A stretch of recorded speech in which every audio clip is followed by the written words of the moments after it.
ଆସିଛି ସୁଯୋଗ ପ୍ରଭୁ ନାହାନ୍ତି ତ ତୁମ ପରେ କ୍ଷୁଭ ଖ୍ରୀଷ୍ଟଙ୍କୁ କରହେ ତ୍ୱରିତେ ସାକ୍ଷାତ ଶେଷ ବିଚାରର ଦିନ ଯେ ନିକଟ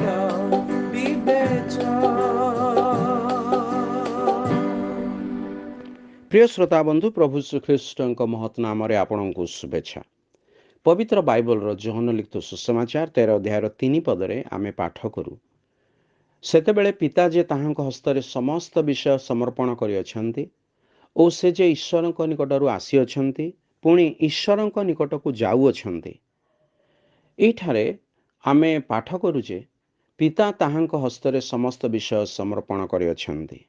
ଏଠାରେ ଆମେ ତ୍ରିଏକ ପରମେଶ୍ୱରଙ୍କର କାର୍ଯ୍ୟ, ପିତାଙ୍କର କାର୍ଯ୍ୟ, ପୁତ୍ରଙ୍କ କାର୍ଯ୍ୟ ଏବଂ ପବିତ୍ର ଆତ୍ମାଙ୍କ ପ୍ରକାଶନ ଦେଖୁଅଛୁ।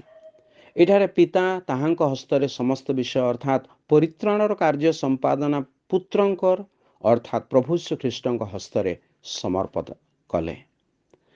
ଆଉ ସେହି ସମୟ ଉପସ୍ଥିତ ହେଲା। ଏହି ପଦର ଅର୍ଥ ହେଉଛି ଯେ ପ୍ରଭୁ ଶ୍ରୀଖ୍ରୀଷ୍ଟ ଯେଉଁ ଲଜ୍ଜା ଅପମାନ ନିନ୍ଦା ଭୋଗ କରିବେ ଓ କ୍ରୁଶରେ ମୃତ୍ୟୁଭୋଗ କରିବେ, ଯନ୍ତ୍ରଣା ଭୋଗ କରିବେ, ଏହା ପିତା ପୂର୍ବରୁ ଯୋଜନା କରିଥିଲେ। ଏଥିରେ ଆନନ୍ଦ ମଧ୍ୟ ଅନ୍ତର୍ଭୁକ୍ତ ଥିଲା। ତେବେ ସେ ଆନନ୍ଦ କ'ଣ?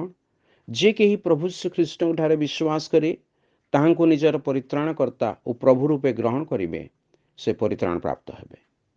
ଏହା ହେଉଛି ପ୍ରଭୁଙ୍କର ଆନନ୍ଦ। ସେ ଈଶ୍ୱରଙ୍କ ନିକଟରୁ ଆସିଅଛନ୍ତି, ଅର୍ଥାତ୍ ଈଶ୍ୱରଙ୍କ ଯୋଜନା ପୂର୍ଣ୍ଣ କରିବା ନିମନ୍ତେ ପ୍ରଭୁ ଶ୍ରୀଖ୍ରୀଷ୍ଟ ସ୍ୱର୍ଗରୁ ଜଗତକୁ ଆସିଥିଲେ। ବର୍ତ୍ତମାନ ସେ ପରିତ୍ରାଣର କାର୍ଯ୍ୟ ସମ୍ପାଦନ କରି ସ୍ୱର୍ଗରେ ଆପଣା ପିତାଙ୍କ ନିକଟକୁ ପ୍ରତ୍ୟାବର୍ତ୍ତନ କରିଅଛନ୍ତି। ପ୍ରଭୁ ଶ୍ରୀଖ୍ରୀଷ୍ଟଙ୍କଠାରେ ବିଶ୍ୱାସ କରି ଆପଣ ମଧ୍ୟ ପରିତ୍ରାଣ ପ୍ରାପ୍ତ ହୋଇପାରିବେ।